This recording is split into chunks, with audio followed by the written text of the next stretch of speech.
میں نے تیر کمان اٹھا رکھا تھا، مگر پھر اسے رکھ کر میں نے سنگی چاقو نکال لیے۔ ان کے استعمال کے لیے مجھے باسو کے نزدیک جانا پڑتا، مگر یہ تیر کے مقابلے میں زیادہ مہلک تھے، بشرطے کہ صحیح جگہ اور پوری قوت سے وار کیا جائے۔ میں نے دایاں ہاتھ پشت پر کر لیا اور بایاں سامنے رکھا۔ میں گھٹنے موڑ کر جھکا، جیسے ریس لگانے والے دوڑنے سے پہلے جھکتے ہیں۔ باسو جیسے دروازہ کھولنے کا آغاز کرتا، میں حملے کے لیے تیار تھا۔ میں جانتا تھا کہ اگر اسے مہلت مل گئی تو خود میری زندگی خطرے میں پڑ جائے گی، اس لیے یہ ابھی یا کبھی نہیں والا معاملہ تھا۔ میں نے سانس بھی روک لی تھی۔ میری نظر دروازے پر مرکوز تھی۔ یہ زمین سے کوئی 7 فٹ تک کا پٹ تھا جو 2.5 فٹ چوڑا تھا، یعنی اس کے اوپر اور نیچے سے اندر دیکھنا ممکن نہیں تھا۔ باسو دروازے کے سامنے آ کر رک گیا۔ میں سوچ رہا تھا کہ وہ اندر کیوں نہیں آ رہا۔ اچانک یہ قدموں کی چاپ دروازے سے ہٹی اور باسو برابر والے لیٹرین میں داخل ہو گیا۔ وہاں سے آنے والی آوازیں بتا رہی تھی کہ اندر کوئی موجود ہے۔ میرا تنا ہوا جسم ڈھیلا پڑ گیا، مگر میں ہوشیاری رہا۔ یہ کسی قسم کا دھوکہ بھی ہو سکتا تھا۔ میں نے کہا تھا نا کہ باسو جانوروں جیسی حس رکھتا تھا، اور اس نے بھانپ لیا تھا کہ اس وقت اندر آنا اس کے لیے ٹھیک نہیں تھا، اس لیے وہ برابر والے لیٹرین میں داخل ہو گیا، اور اب اس وقت مجھے دبوچتا جب میں اس کی طرف سے مطمئن ہو جاتا، مگر ایسا نہیں ہوا۔ کچھ دیر بعد برابر سے آوازیں آنی بند ہو گئی۔ پھر وہ باہر نکلا اور واش بیسن والے حصے میں ہاتھ دھونے لگا۔ میں ایک بار پھر چونکنا ہوا۔ اس بار بھی کچھ نہیں ہوا اور وہ ہاتھ دھو کر لیٹرین سے رخصت ہو گیا۔ اس کے بھاری قدموں کی چاپ اب نمایاں تھی، یعنی وہ قدم دبا کر نہیں چل رہا تھا۔ اس کا یہ طرز عمل میرے لیے غیر متوقع تھا۔ پہلے وہ یوں آیا جیسے اسے شک ہو، اور بنا کسی وجہ کے اچانک اس کا شک رفع ہو گیا اور وہ خود یہاں سے دفع ہو گیا۔ سچی بات ہے کہ اس نے مجھے الجھن میں ڈال دیا تھا۔ باسو پلانر نہیں تھا، اسے شک تھا تو وہ اسی وقت اسے دور کرتا۔ اسی لمحے کرنل اور دوسرے لوگ بھی اندر سے برآمد ہوئے۔ ان کے ساتھ شاید نارس بھی تھا، کیونکہ پجاری اسے کہہ رہا تھا کہ اسے دی گئی ہدایات پر پوری طرح عمل کرنا تھا، کسی قسم کی خلاف ورزی کی صورت میں سزا ملے گی۔ پھر یہ ٹولہ عمارت سے باہر نکل گیا۔ اس کے ساتھ ہی ہم راہداری میں نکل آئے۔ مارٹ دروازہ بند کرا تھا اور نائرہ سفید چہرے کے ساتھ کھڑا تھا۔ ریبک بھی آ گیا۔ اس نے کہا، ایرٹ اسی جگہ چھپا ہوا ہے، میں اسے لینے جا رہا ہوں۔ میں نے کہا، یہ لوگ کیوں آئے تھے؟ یہ بتانے کہ اب عمارت سے کوئی باہر نہ نکلے، جو نکلے گا وہ اپنی موت کا خود ذمہ دار ہوگا۔ ریبک نے کہا، کرنل پجاری کی مدد سے یہاں کے بارے میں سوالات کرا تھا۔ وہ پوچھ رہا تھا کہ یہاں سے کوئی فرار تو نہیں ہوا ہے۔ نائرس تو اسے یقین دلائے کہ تمام قیدی موجود ہیں۔ آخری لمحے تک اس کے چہرے پر شک رہا تھا۔ ویسے روبیر کا خیال مجھے رہ کر آ رہا تھا، مگر ریبک نے میرے اندر موجود خدشات کو مزید بڑھا دیا تھا، اور مجھے لگا کہ ان لوگوں کی آمد یقیناً روبیر کی وجہ سے تھی۔ وہ پکڑی گئی اور اس پر تشدد کیا گیا تو وہ مر گئی، مگر شاید اس نے اپنی زبان بند رکھی تھی۔ وہ یہیں قید تھی، اس لیے کرنل یہاں خود تفتیش کے لیے آیا تھا۔ مجھے حیرت ہوئی کہ اس نے قیدیوں کو دیکھنے پر اصرار نہیں کیا۔ وہ آسانی سے مطمئن ہونے والا آدمی نہیں ہے۔ میں نے ریبک سے کہا، وہ ایسا ہی شخص ہے، اس سے زیادہ خطرناک بڑی جسامت والا ہے۔ وہ لیٹرین میں اندر بھی آیا تھا۔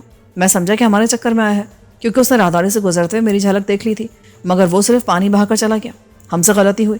ہمیں رینارڈ کی خاص سپاہ کی وردی اتار دینی چاہیے تھی، کیونکہ یہاں ایسی وردی کوئی نہیں پہنتا۔ ایمار اور میں نے اس کمرے کا رخ کرتے ہوئے کہا جہاں لباس رکھے تھے، اور وہاں سے خادموں والا ایک لباس نکال کر وردی کے اوپر ہی پہن لیا۔ میں باہر آیا تو ریبک مضطرب تھا۔ آپ کا اس وقت باہر جانا مناسب نہیں ہے، جبکہ وہ حکم دے کر گیا ہے۔ فکر مت کرو، تم جانتے ہو میں اندھا قدم اٹھانے کا قائل نہیں ہوں۔ مجھ پر صرف ایک فرد کی نہیں بلکہ ایک بہت بڑے کام کی ذمہ داری ہے۔ اس وقت بھی میں صرف ایرٹ کے لیے اسی ذمہ داری کی وجہ سے باہر جا رہا ہوں۔ مارٹ نے دفتر میں کھڑکی پر پوزیشن سنبھالی ہوئی تھی، اور جب میں نے اس سے پوچھا تو اس نے بتایا کہ کرنل اینڈ پارٹی واپس موبت میں جا چکی ہے اور ایرٹ جہاں تھا وہیں دبکا ہوا ہے۔ میں کھڑکی سے باہر آیا اور عمارت کے سامنے کے باغ والے پہلو میں آیا۔ یہاں سے مجھے ایرٹ نظر آ رہا تھا۔ وہ جھکا ہوا ایک پودے کے عقب میں تھا۔ اس نے عقلمندی کا مظاہرہ کیا تھا کہ وہاں سے نکلنے کی کوشش نہیں کی تھی۔ میں نے عمارت کی آڑ سے بازو لہرانے شروع کیے۔ ایرٹ میری طرف متوجہ نہیں تھا، مگر میں رکا نہیں اور اس وقت تک لہراتا رہا جب تک اس نے پلٹ کر میری طرف نہیں دیکھا۔ اس نے جوابی ہاتھ لہرا کر مجھے اشارہ کیا کہ اس نے مجھے دیکھ لیا ہے۔ میں نے اپنا اوپری لباس اتار کر اسے سمجھایا کہ وہ بھی سفید کرتا اتار دے۔ چند اشاروں کے بعد وہ سمجھ گیا اور اس نے لباس اتارنا شروع کر دیا۔ سفید کرتے تلے اس نے سرمئی پاجامہ پہنا ہوا تھا۔ کرتے کا اس نے گولا بنا کر اپنے پاجامے میں اڑس لیا۔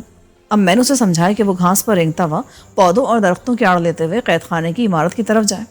وہ باغ میں خاصا آگے جا چکا تھا اور اس کا مقصد شاید قید خانے کی عمارت کی طرف جانا تھا جہاں ہاتھ گاڑی پر لاش لے جائی گئی تھی۔ میں نے بتایا کہ میں موبت کے پیچھے سے گھوم کر اس کی طرف آ رہا ہوں۔ ایرٹ نے میری بات سمجھ لی اور آگے کی طرف رینگنا شروع کر دیا۔ جب وہ کسی قدر آگے نکل گیا تو میں نے عمارت کے دوسرے پہلو کا رخ کیا اور کھڑکی کے پاس سے گزرتے ہوئے ریبک سے کہا، میں اور ایرٹ قید خانے کی عمارت کی طرف جا رہے ہیں۔ ریبک نے سوال نہیں کیا، مگر وہ سمجھ گیا تھا کہ میں اس طرف کیوں جا رہا ہوں۔ رسی بندھے درخت کے پاس آ کر میں نے تیزی سے روش عبور کی اور احرام نما موبت کے عقب میں آ گیا۔ یہاں اندھیرا تھا اور میں احرام کی کوئی 7 فٹ اونچی دیوار کے ساتھ تیزی سے دوڑتا ہوا دوسرے کنارے پہنچا اور جھانک کر دیکھا۔ اس طرف روشنی تھی مگر ایرٹ نظر نہیں آیا تھا۔ پھر میں آگے بڑھا اور اس بار رفتار ذرا سست رکھی۔ 1 منٹ بعد میں نے احتیاط سے جھانک کر موبت کے اگلے حصے میں دیکھا۔ وہاں کوئی نہیں تھا۔ باغ میں ایرٹ نظر نہیں آ رہا تھا اور اس کا نہ نظر آنا ہی بہتر تھا۔ قید خانے کی عمارت باغ سے ذرا فاصلے پر موبت کے اس کونے سے کوئی 100 فٹ کے فاصلے پر تھی۔ یہ 1 منزلہ عمارت اصل میں 3 منزلہ تھی اور اس کی 2 منزلیں زمین کے نیچے تھیں، جس کے بعد بڑا کنواں تھا اور اس میں ہارن تھا۔ مجھے وہ پجاری نظر نہیں آیا تھا جو ہاتھ گاڑی چلا رہا تھا۔ کیا وہ قید خانے کی عمارت کے اندر ہی تھا؟ مجھے یاد ہے کہ اس جگہ صرف ہارن ہی نہیں بلکہ اسمار بھی موجود تھے جن کے آگے موبت کے مجرموں کو ڈالا جاتا تھا۔ پتہ نہیں وہ اسمار تھے یا نہیں، لیکن وہ تھے تو امکان تھا کہ لاش کو ان کے آگے ڈالا جائے گا۔ یہ خیال آتے میں مضطرب ہو گیا۔ پہلے میں سوچ رہا تھا کہ وہ باہر آئے تو میں اندر جاؤں، مگر اس خیال نے مجھے حرکت میں آنے پر مجبور کر دیا تھا۔ میں نے ایک بار پھر موبت کے سامنے والے حصے کی طرف دیکھا اور جھک کر تیزی سے روش کراس کی۔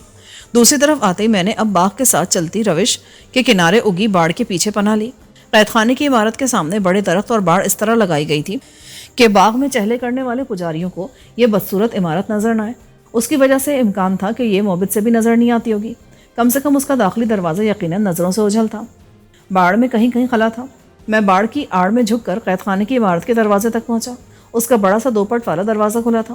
میرا اندازہ درست ثابت ہوا کہ یہ جگہ موبت سے نظر نہیں آ رہی تھی اور کوئی فرد اسی وقت قید خانے کا دروازہ دیکھ سکتا تھا جب وہ موبت کی چوٹی پر چڑھ جائے۔ میں نے پلٹ کر دیکھا تو باڑ کے خلا سے ایرٹ مجھے کچھ فاصلے پر ایک درخت کے ساتھ رینگتا نظر آیا۔ اب وہ پوری احتیاط کا مظاہرہ کر رہا تھا۔ میں نے اشارے سے اسے شاباش دی اور اندر گھس گیا۔ عمارت میں اندر اندھیرا تھا اور میری آنکھوں کو مانوس ہونے میں کچھ وقت لگا۔ پھر میں آگے بڑھا۔ یہ گزرگاہ تھی جس کے دونوں طرف بڑے بڑے کمرے تھے اور ان میں مختلف قسم کا سامان بھرا تھا۔ ذرا آگے گیا تو مجھے ایک سلوپ نیچے جاتا نظر آیا۔ نیچے مشعلوں کی روشنی تھی اور بدبو بتا رہی تھی کہ یہاں سے قید خانے کا آغاز ہو رہا تھا۔ میں دبے قدموں نیچے کی طرف بڑھا۔ پجاری اور ہاتھ گاڑی اوپر نظر نہیں آئی تھی۔ نیچے آتے ہی مجھے پجاری نظر آ گیا۔ وہ ہاتھ گاڑی کے دوسری طرف زمین پر جھکا ہوا تھا۔ اس کی توجہ میری طرف نہیں تھی۔ میں اس سے فائدہ اٹھا کر برق رفتاری سے اس کے سر پر پہنچا اور جب میں ہاتھ گاڑی کے دوسری طرف پہنچا تو یہ دیکھ کر میرا خون کھول گیا تھا کہ وہ لاش کو بے لباس کر کے شاید اسے بے آبرو کرنے کی فکر میں تھا۔ میرے ہاتھ نے اس کا گلا بند کر دیا۔ وہ کمزور آدمی نہیں تھا مگر تن آسانی اور عیاشی نے اسے ناکارہ کر دیا تھا۔ وہ مزاحمت نہ کر سکا، بس پھڑپڑا کر رہ گیا۔ میں نے تو گلا مارنے کی نیت سے دبوچ لیا تھا مگر پھر ایک خیال نے مجھے روک لیا اور میں نے صرف بے ہوش کرنے پر اکتفا کیا۔ جب وہ ڈھیلا ہوا تو اسے نیچے ڈال کر میں نے لاش کا جائزہ لیا۔ اس پر پڑنے والی پہلی نظر میں ہی مجھے پتہ چل گیا تھا کہ وہ روبیر نہیں ہے۔ یہ شاید 17-18 سال کی لڑکی تھی اور حسب روایت نہایت حسین تھی۔ اگرچہ اس کے رخسار پر نیل اور جسم پر زخموں کے نشانات تھے، اس کے باوجود اس کی خوبصورتی عیاں تھی۔ اس کے پیٹ پر گھاؤ کا نشان تھا جس سے ابھی بھی ہلکا سا خون رس رہا تھا اور شاید یہی اس کی موت کی وجہ بنا تھا۔ میں نے اس کا اتارا ہوا لبادہ اس کے جسم پر ڈالتے ہوئے سوچا کہ نہ جانے اسے کس بات کی سزا ملی ہے۔ اسی لمحے اوپر سے ہٹ سنائی دی اور پھر ایرٹ کی آواز آئی، کہاں ہیں آپ؟ نیچے چلے آؤ، ایک اچھی خبر ہے۔ ایرٹ جیسے اڑتا ہوا آیا۔ اس نے آتے بے ہوش پجاری اور خالی ہاتھ گاڑی کو دیکھا۔ روبیر کہاں ہے؟ لاش روبیر کی نہیں ہے، یہ بیچاری خادماؤں میں سے ایک ہے۔ اسی لمحے نسوانی کرانے ہم دونوں کو چونکا دیا۔ میں مڑا تو خلاف توقع لڑکی کو ہلتے پایا۔ مجھے اپنی حماقت کا احساس ہوا۔ میں نے اس کی نبض اور دل کی دھڑکن چیک کیے بغیر اسے مردہ جان لیا تھا۔ وہ زندہ تھی مگر بظاہر مردہ نظر آ رہی تھی۔ میں اس کی طرف جھکا اور پلٹ کر ایرٹ سے کہا، یہ زندہ ہے، یہاں پانی تلاش کرو۔ قید خانے میں کوئی قیدی نہیں تھا مگر ان کے لیے یہاں پانی کا ایک بڑا سا ٹب رکھا تھا جس میں نہ جانے کب سے پانی پڑا تھا مگر دیکھنے میں صاف ہی لگ رہا تھا۔ ایرٹ ایک مٹی کے کٹورے میں پانی لایا۔ میں نے اس سے پیالہ لے کر لڑکی کے ہونٹوں پر ذرا ذرا سا ٹپکانا شروع کیا۔ اس کا فوری رد عمل ہوا اور اس نے بےتابی سے منہ کھول دیا۔ پانی منہ اور حلق میں گیا تو اسے جلد ہوش آ گیا۔ اس نے آنکھیں کھولی اور مجھے دیکھ کر خوفزدہ انداز میں پیچھے ہٹنے لگی۔ ایرٹ نے اسے تسلی دی، ڈرو نہیں، ہم سے تمہیں کوئی خطرہ نہیں ہے، ہم پجاری یا موبت سے تعلق نہیں رکھتے۔ جد لڑکی کے خوف پر اس کی تکلیف غالب آ گئی، وہ کرانے لگی۔ میں نے ایرٹ کی مدد سے کہا، ہم تمہیں لباس پہنا رہے ہیں، تمہیں کچھ تکلیف برداشت کرنی ہوگی۔ لباس اور بے لباسی اس کے لیے خاص اہمیت نہیں رکھتی تھی کیونکہ وہ موبت کی داسی تھی اور نہ جانے کتنے بے لباس راتیں گزار چکی تھی، مگر تکلیف کا سن کر اس کا چہرہ مزید سفید پڑ گیا۔ اس نے سر ہلایا تو میں نے ایرٹ کی مدد سے اس کا کرتا لڑکی کو پہنا دیا۔ یہ مجبوری تھی کیونکہ یہاں کوئی اور لباس نہیں تھا۔ اسے تکلیف ہوئی کیونکہ وہ رونے کے انداز میں کرانے لگی تھی۔ میں نے لڑکی کے خون آلود لبادے کی پٹیاں پھاڑ کر پہلے اس کے پیٹ کے زخم پر گدی رکھ کر اوپر سے پٹی کی۔ دوسرا بڑا زخم اس کی ران پر تھا، اس سے خون بہنا بند ہو گیا تھا۔ مرم پٹی سے فارغ ہو کر اسے مزید پانی دیا تو وہ اس قابل ہو گئی کہ سہارا لے کر چل سکتی تھی۔ ایرٹ نے پوچھا تو میں نے کہا، یہ ہمارے ساتھ جائے گی۔ اور اس سے ہمیں موبد کے اندر کی معلومات حاصل ہوں گی۔ لیکن روبیر، اس کے بارے میں بھی اسی سے معلوم ہوگا۔ یہ کہتے ہوئے میں نے پجاری کی طرف دیکھا۔ اس کا کچھ کرنا ہوگا، ایرٹ نے کہا۔ اگر یہ واپس نہیں گیا تو جلد کوئی نہ کوئی اس کی تلاش میں آئے گا، اور یہ زندہ ملا تو ہمارا راز فاش ہو جائے گا۔ اس لیے ضروری ہے کہ زندہ نہ رہے، یہ اس قابل بھی نہیں ہے۔ جب میں یہاں آیا تو یہ اس لڑکی کو بے آبرو کرنے جا رہا تھا، لیکن اس کی موت ایسی ہو کہ ہماری طرف نشاندہی نہ ہو اور لڑکی کی گمشدگی کی طرف دھیان بھی نہ جائے۔ اس کے لیے پہلے اس سے پوچھ گچھ کرنا ہوگی، میں نے کہا، اور پیالے میں پانی بھر کر بے ہوش پجاری کے منہ پر ڈال دیا۔ ٹھنڈے پانی نے اس کو جھنجھوڑ دیا اور وہ کسمسانے لگا۔ میں نے اس کے گھٹنے پر چند ٹھوکریں ماری تو تکلیف سے بلبلا کر وہ ہوش میں آ گیا۔ اس بار اس نے واضح الفاظ میں فریاد کی، مجھے نہ مارو، زندہ رہنا چاہتے ہو تو کھڑے ہو جاؤ اور جو پوچھا جائے اس کا جواب دو۔ ایرٹ گھرا کر بولا، دوسری صورت میں تمہیں ہارن والے کنویں میں پھینک دیا جائے گا جہاں موبد کے مجرموں کو پھینکا جاتا ہے۔ اس کے ہوش اڑ گئے۔ اس نے گڑ گڑا کر یقین دلایا کہ وہ سب بتائے گا۔ ایرٹ نے لڑکی کی طرف اشارہ کیا، اسے یہاں کیوں لائے تھے؟ اسے قید خانے میں ڈالنا تھا، پجاری نے کہا تو لڑکی بے ساختہ بولی، جھوٹ کہتا ہے یہ، اسے حکم تھا کہ مجھے اسمار کے سامنے ڈالا جائے۔ کیوں؟ اس بار ایرٹ نے لڑکی سے ہی پوچھا۔ میں نے ایک لڑکی کی مدد کی تھی، اس نے خادماؤں والا لباس پہنا تھا مگر وہ موبد کی خادماؤں میں سے نہیں تھی۔ کسی کو اس پر شک ہوا تھا اور وہ چھپتی پھر رہی تھی۔ اس سے پہلے کہ اسے پکڑا جاتا وہ غائب ہو گئی۔ وہ میرے پاس آئی تھی اور میں نے اسے فرار ہونے میں مدد دی۔ پتہ نہیں کیسے پجاریوں کو مجھ پر شک ہو گیا اور انہوں نے مجھے مارا۔ ایک نے میرے پیٹ میں نیزہ مارا۔ جب میں درد سے تڑپ رہی تھی تو آئیکن نے مجھے اسمار کے سامنے ڈالنے کا حکم دیا، پھر میں بے ہوش ہو گئی۔ ایرٹ نے تڑپ کر پوچھا، اس کا نام روبیر ہے؟ لڑکی کی آنکھوں میں حیرت نظر آئی۔ تم کیسے جانتے ہو؟ تم نے اسے کہاں نکالا؟ میں نہیں جانتی، میں اسے موبد کی نچلی منزل تک لائی تھی، اس کے بعد وہ خود ہی کہیں چلی گئی۔ گویا کرنل کی آمد اس وجہ سے تھی، اور کیونکہ اسے علم نہیں تھا کہ کوئی لڑکی یا عورت یہاں سے فرار ہوئی ہے، اس لیے اس نے قیدیوں کو دیکھنے پر اصرار نہیں کیا۔ وہ نائرس کی وضاحت سے مطمئن ہو کر چلا گیا تھا۔ یہ ثابت ہو گیا تھا کہ پجاری آسانی سے منہ کھولنے پر آمادہ نہیں ہوگا۔ میں نے اسے گدی سے پکڑا اور کھینچتا ہوا تہخانے کے دوسرے لیول تک لایا جہاں ہارن کا کنواں تھا۔ اس میں ہارن موجود تھا۔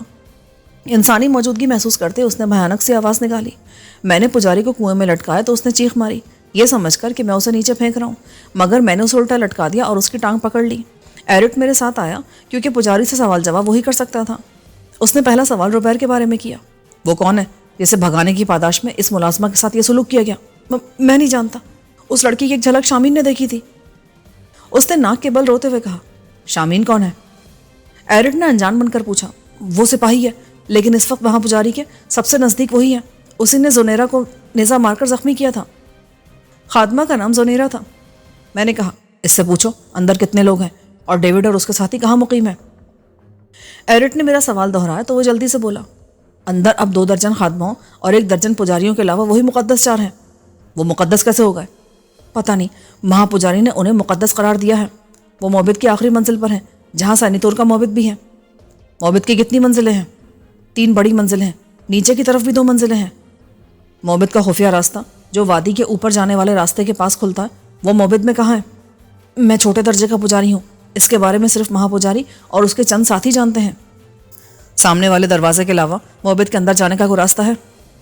اس بار وہ ہچکچایا، پھر بولا، ایک راستہ اور ہے جو موبد کے اوپری حصے میں باہر نکلتا ہے، لیکن یقین کرو میں نہیں جانتا کہ وہ راستہ کہاں ہے۔ یہ انکشاف تھا کہ موبد کا ایک خفیہ راستہ اور بھی ہے جو اس کے اوپری حصے میں باہر کی طرف نکلتا ہے۔ ڈیوڈ کے بارے میں اس نے مزید بتایا کہ وہ سینیتور والے حصے میں ہے اور وہاں سوائے آئیکن، شامین اور چند مقرب پجاریوں کے کسی کو جانے کی اجازت نہیں تھی۔ موبد کی معمول کی سرگرمیاں بھی بند تھیں اور تمام فیصلے ڈیوڈ کا رہا تھا۔ اس کے ہاتھ میں طاقت تھی اور آئیکن سمیت تمام ہی لوگ جو موبد میں تھے اس وقت اس کے غلام تھے۔ جب میں نے محسوس کیا کہ اب اس سے مزید کوئی بات معلوم نہیں کی جا سکتی تو میں نے ایرٹ سے کہا، اس کا انجام سوچ لیا، ہم کسی طرح یہاں موجود اسماروں کو آزاد کرا کر باہر نکل جائیں گے۔ اسمار اس کا کام تمام کر دیں گے اور اگر کوئی دیکھنے آیا تو یہی معلوم ہوگا کہ کسی وجہ سے اسمار آزاد ہو گئے اور پجاری کو مار کر کھا گئے۔ اور زونیرا؟ میں نے غور کیا، پھر کہا، اس کا خون آلود لبادہ پھاڑ کر یہیں پھینک جائیں گے اور ایسا لگے گا کہ اسماروں نے اسے بھی کھا لیا ہے۔ ایرٹ مطمئن نظر آنے لگا۔ ہم پجاری کو لے کر اوپر آئے۔ اسے علم نہیں تھا کہ میں نے اس کے بارے میں کیا فیصلہ کیا ہے، مگر شاید اس کی چھٹیس نے اسے خبردار کر دیا کہ اس کی موت کا فیصلہ ہو گیا ہے۔ وہ رونے گڑ گڑانے لگا۔ اوپر آتے میں نے اس کی کن پٹی پر گھونسا مارا۔ یہ ایک ہی ضرب اس کے لیے کافی ثابت ہوئی۔ وہ بے ہوش ہو کر گرا اور ہاتھ گاڑی پر بیٹھی ہوئی زونیرا سہم گئی۔ میں نے ایرٹ کو اس کے پاس چھوڑا اور خود اسماروں کی تلاش کی۔ جلد میں نے ایک تاریک کوٹری میں انہیں پا لیا۔ اس کے اوپری حصے میں گول کنواں نما سوراخ تھا جس سے ماتوب کو اندر پھینکا جاتا تھا۔ اسمارہ کو اندر پہنچانے کے لیے اس کی جڑ کے ساتھ ایک چھوٹا سا لیکن نہایت مضبوط لکڑی کا دروازہ تھا۔ میری موجودگی محسوس کر کے وہ غرانے لگے۔ میں نے مشل کی روشنی میں دروازے کا جائزہ لیا۔ یہ 2 بائی 2.5 فٹ کا تھا۔ اسے 2 عدد مضبوط ترین بلیوں کی مدد سے بند کیا گیا تھا۔ اسماروں کی کوٹری تہخانے میں تھی اور یہاں سے باہر کے دروازے تک طویل فاصلہ تھا۔ اگر دروازہ کھول دیا جاتا اور اسمار فوراً باہر آ جاتے تو کھولنے والے کے لیے عمارت سے نکلنا آسان نہ ہوتا۔ امکان یہی تھا کہ اسمار راستے میں آن لیتے۔ میں نے کوٹری اور آس پاس کا جائزہ لیا اور ایک ترکیب میری سمجھ میں آ گئی۔ کوٹری کے اوپری حصے میں لکڑی کی کھوٹی لگی تھی۔ میں باہر آیا اور گودام سے رسی تلاش کی جو بآسانی مل گئی۔ میں نے ایرٹ سے کہا، زنیرہ کو لے کر باہر نکل جاؤ اور میرے آنے کا انتظار کرو۔ جیسے ہی میں نکلوں دروازہ بند کر دینا کیونکہ اندر اسمار آزاد ہو چکے ہوں گے۔ ایرٹ فکر مند ہو گیا۔ اس میں خطرہ ہے، ہم پجاری کو ایسے ہی چھوڑ دیتے؟ نہیں، منصوبے پر عمل لازمی ہے ورنہ ڈیوڈ ہوشیار ہو سکتا ہے۔ وہ پہلے روبیر کے بارے میں جان کر چونکنا ہے۔ میں اندر آیا، اسماروں کی کوٹری کے دروازے کی ایک بلی نکال دی، پھر بڑی احتیاط سے دوسری بلی بھی نکال دی۔ اب دروازہ کھل گیا تھا، صرف دھکا دینے کی دیر تھی۔ میں نے دل ہی دل میں دعا کی کہ کوئی اسمار دھکا نہ دے دے ورنہ وہ فوری آزاد ہو جائیں گے۔ رسی کو دروازے کے ہینڈل کے گرد گھمایا مگر گرہ لگانے سے گریز کیا۔ پجاری کو پہلی گھسیٹ کر اندر لے آیا تھا، اسے کوٹری سے ذرا فاصلے پر ڈال دیا۔ باہر نکلتے اسمارہ کو وہ مل جاتا تو امکان تھا کہ وہ باہر کی طرف ذرا دیر سے متوجہ ہوں گے اور مجھے وہاں سے نکلنے کا موقع مل جائے گا۔ زلیرہ کا لبادہ پھاڑ کر وہیں پھینک دیا گیا۔ میں سیڑھیوں سے اوپر والی منزل تک آیا اور یہاں آ کر رسی کو پوری قوت سے کھینچا۔ دروازہ کھولنے اور دیوار سے ٹکرانے کی آواز آئی۔ اس کے ساتھ ہی میں سر پر پاؤں رکھ کر بھاگا۔ بھاگنے کے ساتھ میں رسی بھی کھینچے لیے جا رہا تھا۔ پہلی منزل پر آتے میں نے چلا کر ایرٹ کو خبردار کیا۔ مجھے نچلی منزل سے بھیانک غرہٹ سنائی دی تھی۔ اسمار نکل آئے تھے اور شاید اوپر بھی آ رہے تھے۔ ایرٹ تیار تھا۔ میرے باہر آتے اس نے پھرتی سے دروازہ بند کیا اور باہر سے اس کی کنڈیاں لگانے لگا۔ اس کی کئی کنڈیاں تھیں جو لگ جانے کے بعد اندر سے اسے کھولنے کا سوال ہی پیدا نہیں ہوتا تھا۔ جیسے ہی آخری کنڈی لگی اندر سے کوئی دروازے سے ٹکرایا اور غرہٹ کی آواز آئی۔ میرا اندازہ تھا کہ کوٹری میں کم سے کم 3 سے 4 اسمار تھے جو اب آزاد ہو چکے تھے۔ ان کی موجودگی میں اندر جانا بھی آسان نہیں تھا اور کوئی بے خیالی میں آ کر دروازہ کھول دیتا تو یہ باہر بھی آ سکتے تھے۔ پجاری کے بارے میں مجھے یقین تھا کہ وہ اب تک لقمہ اجل بن گیا ہوگا۔ رسی میں نے ایک جگہ چھوڑ دی تھی اور اب اس کی طرف کسی کا دھیان مشکل سے جاتا کہ رسی وہاں کیوں پڑی تھی۔ ہاں میں اسے نیچے چھوڑ دیتا تو شک کیا جا سکتا تھا۔ میں نے ایرٹ سے کہا، تم اسے سہارا دو، میں آس پاس نظر رکھوں گا۔ ایرٹ نے لڑکی کو سہارا دیا۔ اس کے پیٹ کے زخم کی وجہ سے اسے اٹھانا مشکل تھا۔ گود میں لیا جا سکتا تھا مگر اس سے ایرٹ کو مشکل ہو سکتی تھی۔ بہرحال چند قدم چل کر اس کے قدم لڑکھڑانے لگے اور سارا بوجھ ایرٹ پر آیا تو اس نے اسے گود میں اٹھا لیا۔ میں آگے تھا۔ پہلے میں نے جھانک کر موبت کے سامنے والے حصے کا معائنہ کیا، پھر ایرٹ کو اشارہ کیا۔ اس نے تیز قدموں سے روش پار کی اور موبت کی آڑ میں آ گیا۔ اس کے بعد میں آیا اور ہم روانہ ہو گئے۔ میرے خیال کے برعکس زنیرہ کو اٹھانا ایرٹ کے لیے مسئلہ ثابت نہیں ہوا۔ ایک تو وہ چھریرے جسم کی مالک تھی اور دوسرے سنا ہے حسین خواتین کا وزن نہیں ہوتا، یا ہوتا ہے تو محسوس نہیں ہوتا۔ شاید اسی لیے ایرٹ اسے اٹھائے بے تکان عمارت تک پہنچ گیا۔ ریبک وہیں تھا۔ ایک عدد لڑکی کو پا کر وہ جلدی سے بولا، روبیر؟ نہیں، یہ موبت کی خادمہ ہے۔ میں نے اندر کود کر ایرٹ سے زنیرہ کو احتیاط سے وصول کیا کہ زخمی ہے اور اسے طبی امداد کی ضرورت ہے۔ اسے لٹائے، میں آتا ہوں۔ ریبک باہر جاتے ہوئے بولا۔ ایرٹ نے اندر آ کر کھڑکی بند کر دی۔ میں نے زنیرہ کو وہیں پڑے کھال کے نمدے پر لٹا دیا۔ ریبک چند منٹ بعد اپنا دواؤں والا تھیلا لایا جو اس نے سامیرہ نے دیا تھا اور اس نے یہاں بھی اسے ساتھ رکھا تھا۔ زنیرہ کا زخم دیکھنے کے لیے کرتا اوپر کرنا ضروری تھا، مجبوری تھی۔ زخم اس کی گران پر بھی تھا۔ وہ بہتر تھا کہ خون بہنا رک گیا تھا۔ ریبک نے اس کا پیٹ دیکھا جس سے خون رسنا شروع ہو گیا تھا اور جو میں نے گدی بنائی تھی وہ خون سے بھیگ گئی تھی۔ ریبک نے کالا سا محلول پانی میں ڈال کر پہلے اس سے اس کے زخم صاف کیے۔ یہ شاید ٹنکچر جیسی کوئی چیز تھی کیونکہ زنیرہ کے زخم پر لگا تو اسے تکلیف ہوئی تھی۔